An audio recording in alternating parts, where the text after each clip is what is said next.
is going on, guys and gals? Now, this again tonight was kind of a weird uh, video. I really was going to do a video tonight, but I had a comment on the Menards track from Steve's O-Scale Trains. And by the way, welcome Steve to the channel.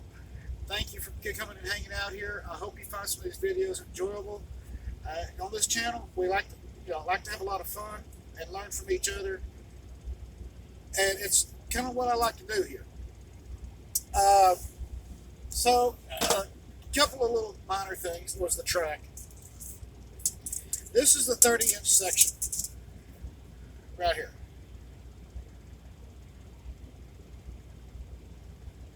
If you look on the back side, you'll notice that they still have the feet, or the tin plate or fish plate, whatever Menards or Lionel called them back then. And I did this for a reason. I left this here pretty much to add some strength in certain locations. Now you don't have to cut, this one piece off right here. I did it just for, because I wanted it gone. Okay, the wood, when you glue this wood in, it's going to stay put. Okay, it's strengthening the rails up. This stuff does not twist or does not flex as much. You don't have to do that, especially if you're putting this down on top of a foam road board or a foam board, or if you're just doing a foam road bed. You don't have to worry about that, because when you tack it down, this is going to sink into it, and your ties will be level on that foam.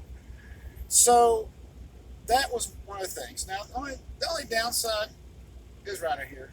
I mean, you're going to see that. That's just nothing you can really do about it other than try to blend it in the best you can. I got into this because this was a very old school trick. I did this once with the display piece. If you go back many videos back, I think that was last year, now honestly, I actually took 1/4-inch popsicle sticks, glued them together, hand cut them, and cut the ends off to be obtain this. And I will be honest with you when I say that was a pain in the butt. Would I ever do that again? No. I'm going to go buy 1/4-inch by 1/4-inch square stock. I'm going to make my own railroad ties. This is how I'm going to do this on my layout, which will be closer to the end of next month when we start that. But you'll be able to see how I'm going about doing it, because I want to be able to make it portable as well, not just up and around my living room, and have bookshelves made that will allow display pieces and two of the shelves that will be the drop-in sections to be able to use as display shelves as well. So this is what I'm doing, and I'm also going to be using Ross 10-plate switches. Here's the 10-inch section.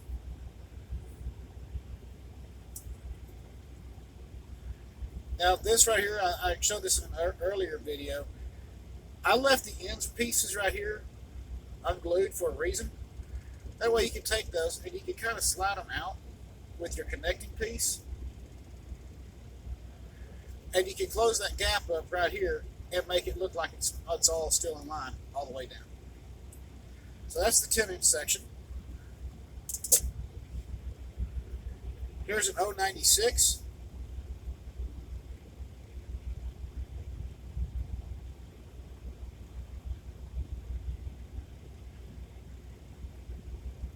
Again, same thing on the ends right here, on both ends, same thing.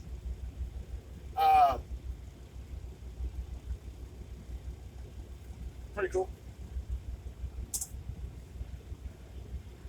And the same thing here. Again, you do not have to make that cut right there on this plate. Okay, you can actually leave it if you wanted to, especially if you're running ballast. You're not really going to see it.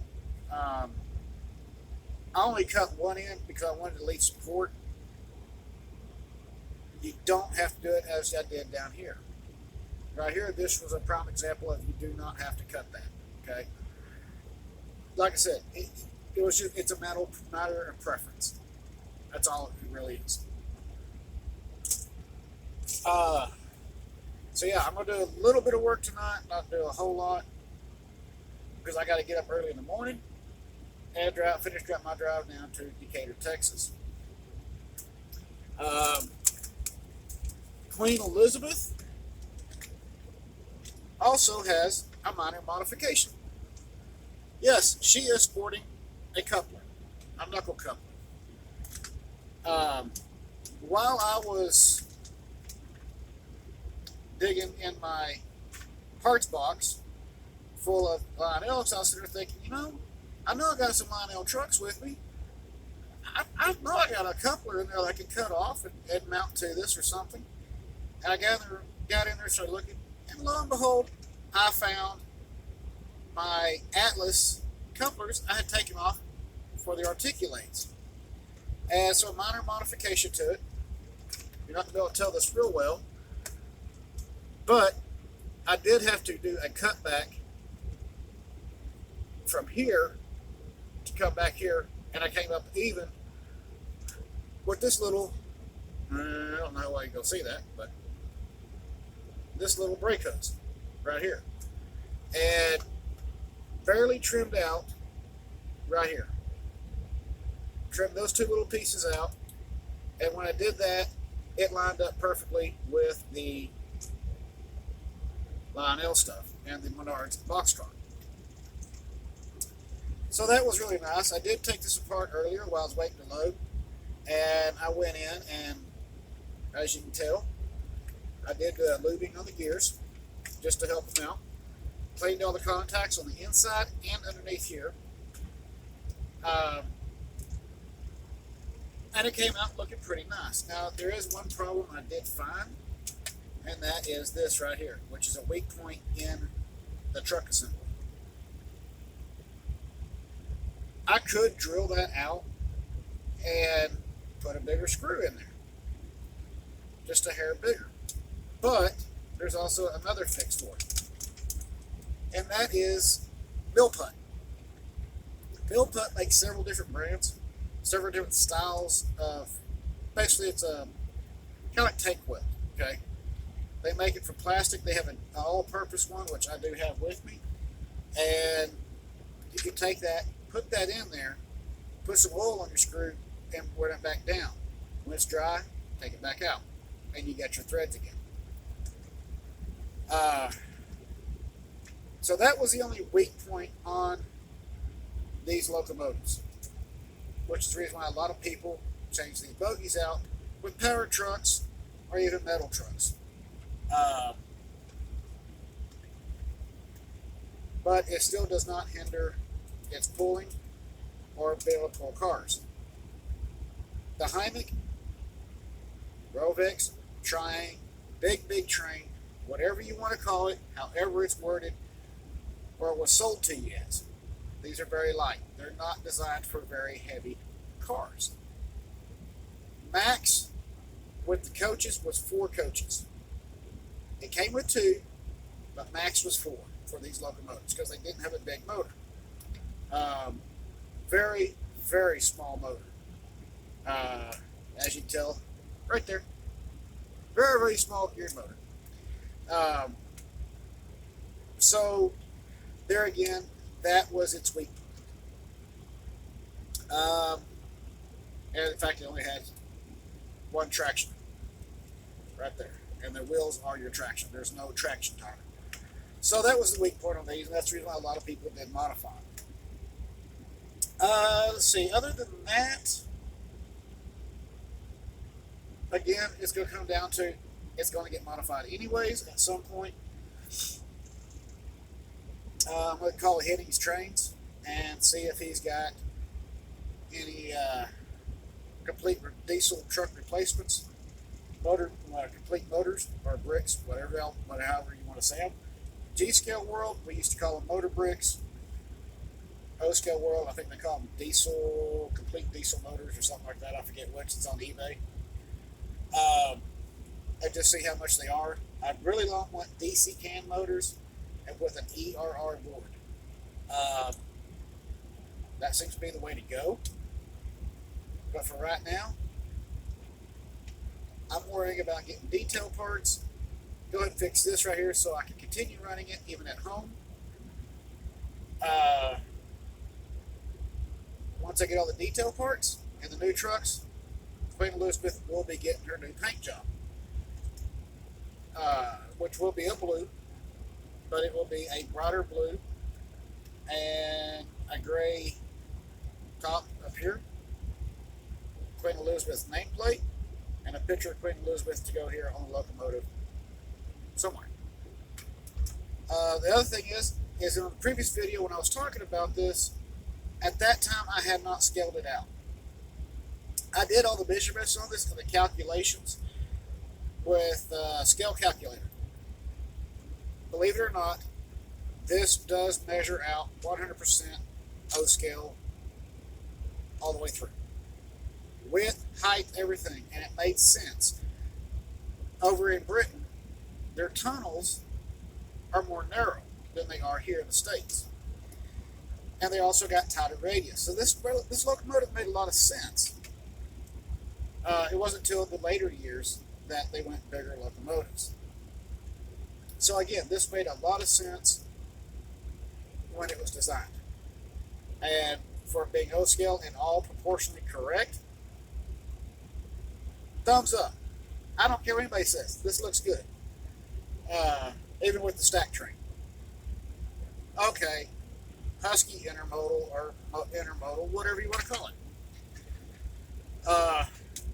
And I did put batteries in it. Y'all have seen it run.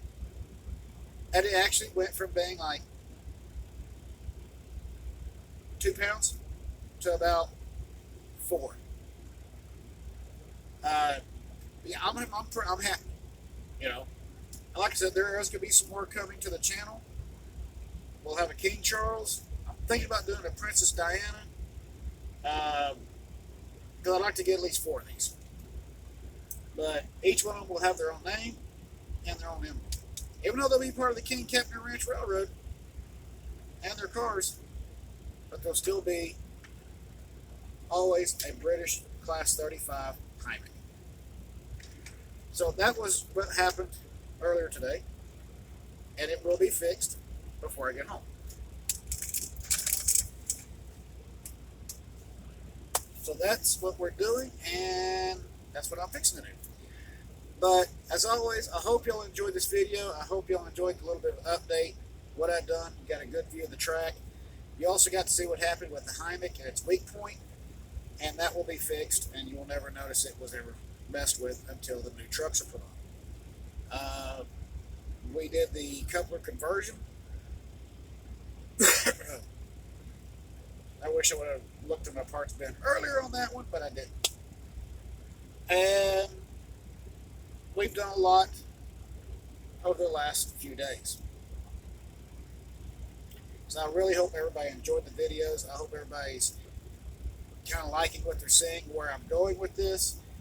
I want to get some more of the track done for the sound test and see kind of how we go with that. Other than that, that's what we're doing. And that's what we're going to do. We're going to keep on rocking, having a good time. Please hit like and subscribe. And again, to all the new viewers and the new subscribers, thank you all for being here. It is very, very heartfelt. You have no idea. At some point, we will get into why I tell you it's very heartfelt. It goes back several years ago when I took a hiatus from YouTube for quite a while. Some of the older viewers, y'all do know the story behind that. Y'all know what happened, but y'all stuck with me through it all. Thank you all. As always, please keep the shiny side up, rubber down. I'll see you in the next video, maybe tomorrow, or as soon as I get home, and we can do some testing with the new modified menards track and get the Hymic out on the track and let her do some running for a little while. I'll see y'all in the next video. Y'all take it easy.